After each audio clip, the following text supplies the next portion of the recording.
we just finished a 6-week phase of training. So we had about 45 minutes ago, we just finished kind of a banquet we call winter banquet for our program, and celebrating all the successes, whether it be individually or what we call our Husky Strong competition, and those awards that go along with that. And so had a fun, Coach Mack does an awesome job making it a lot of fun and, summarizing all the accomplishments. But I think just to highlight a few things, again, I think it was a phenomenal just winter training period. Thought the guys responded incredibly well with a short amount of time in between playing the Alamo Bowl game and then all of a sudden turning around a few weeks later and hitting the ground running with training. I think overall our culture took another step, another leap forward. A year ago, when you think about, we're trying to learn guys' names, we're trying to figure out who's who, just a lot of that kind of figuring each other out. And now we're on a trust level with our guys, and they're on a trust level with each other where it's a holding each other to a high level of accountability and really pushing guys to do things that are maybe even uncomfortable sometimes for them, especially when it comes to those workouts. But I think what you see is they believe in the process that we have.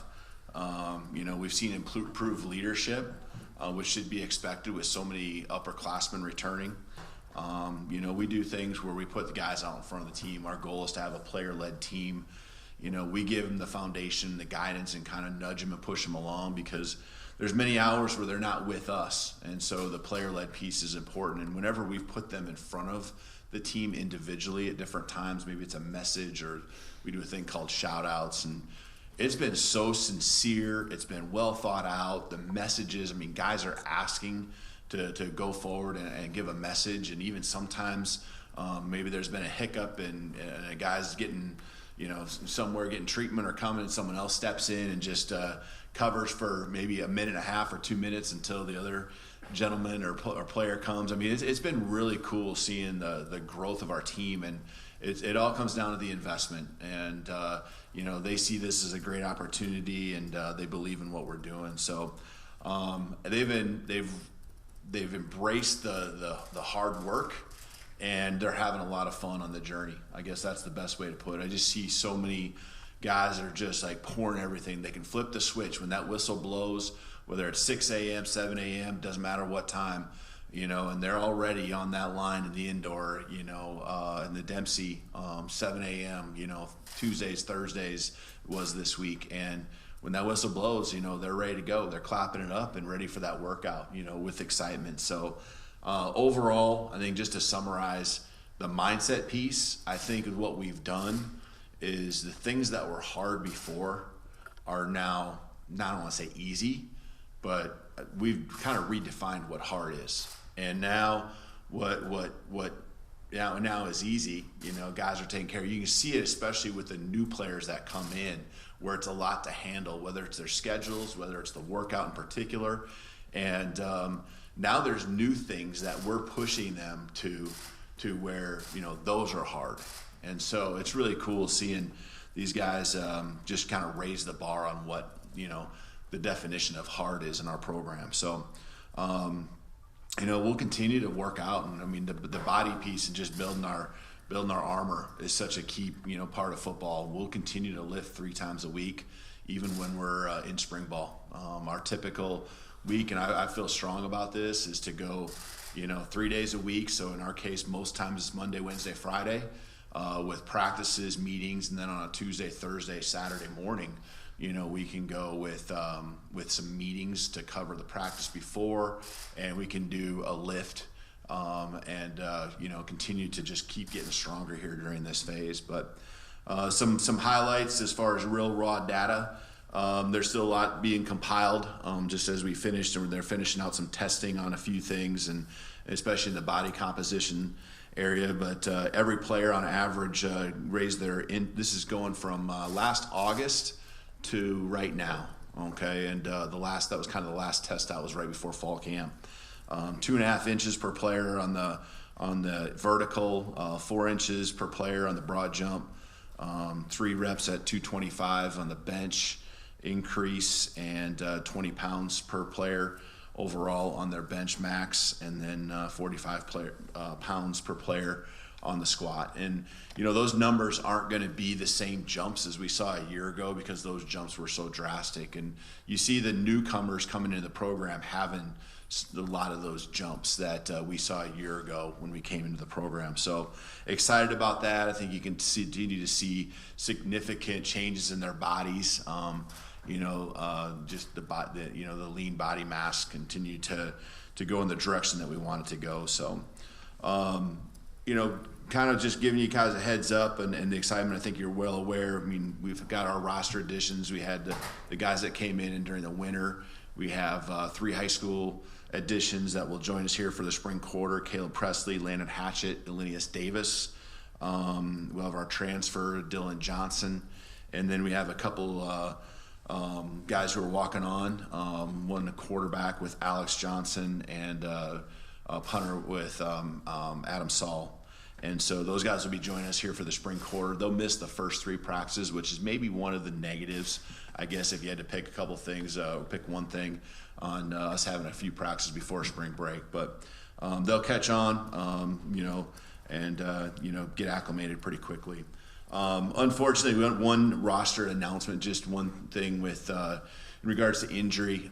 Julius Irvin is going to graduate here this spring, and just because of the injuries he's had, he's going to medically retire and not use up the rest of his eligibility at this time. So, or just that's the plan moving forward. So he's really vetted it out, and I think Julius would be one of those. I can't speak highly enough about what he did as far as his buy-in to the program. And when we were going through it last year, he's one of the guys that really sticks out in my mind when we were going through those injuries, especially in the defensive backfield.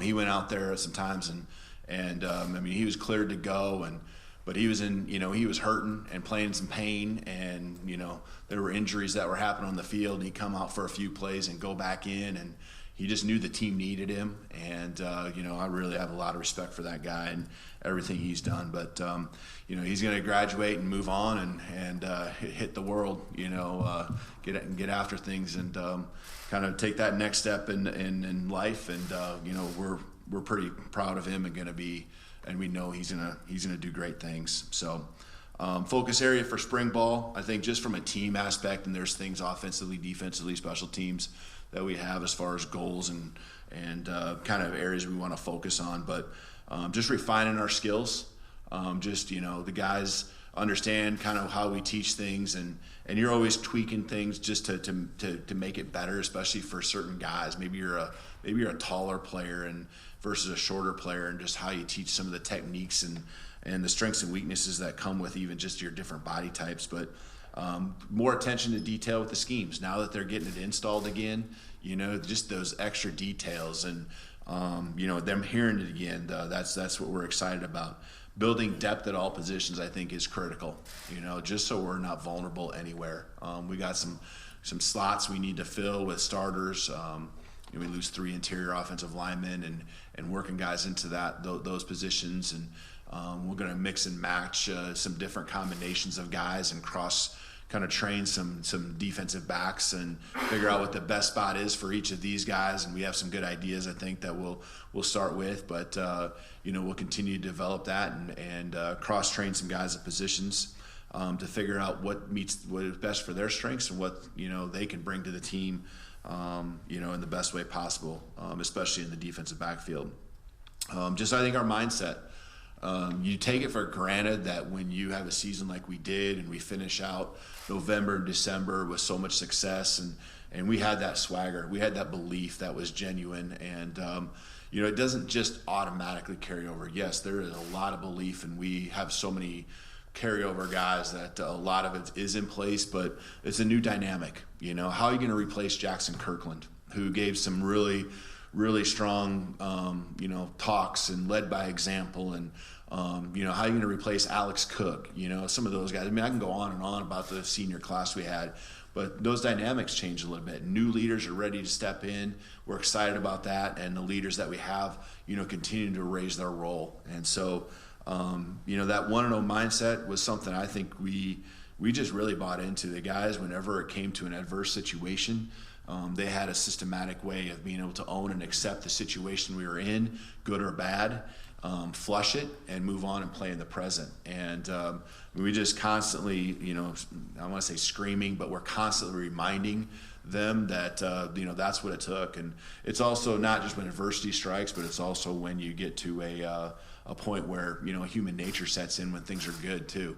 And that's where we're at right now. It's like, hey, no matter how good things are, you gotta understand the next play is the most important, or the next rep, or the next meeting, or the next, the next game, might be. So, and then just everything revolving around comes some of the things I hit on, player led, the championship mindset and growth that we have had. The players, one thing that they're really big on, meeting with the Unity Council, is intermixing our position groups and really growing that bond even tighter. They're friends, but they're just really trying to be intentional and becoming a tighter knit team.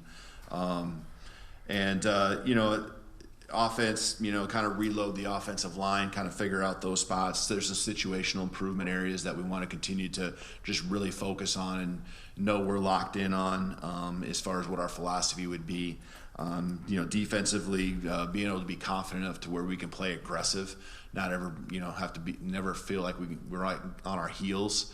I think from a special team standpoint, it's we look at last year, we were efficient, but we need to be more explosive. We didn't have really a lot of these glaring mistakes, and you can look at the starting points of where we started games or started possessions. There really wasn't a lot of times where we shot ourselves in the foot, but we need to be more explosive. So we're getting guys in the right spots, and looking forward to really becoming more explosive in that area. So that's hit on a lot of areas. I'm sure there's some questions you have in some of those pieces. Before I open up for questions, I just want to say how awesome it is. I think that Jen Cohen gets the opportunity to be on the selection committee with the CFP. I think she's going to do an amazing job. I know how hard she works and how involved she is and continues to want to be.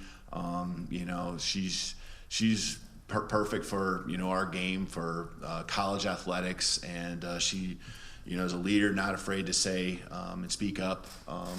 And I know she's just always on top of it, and just fired up for her. I'm fired up for what that means for the representation that we have from even within our program. So it's really cool. I want to congratulate her on that. So.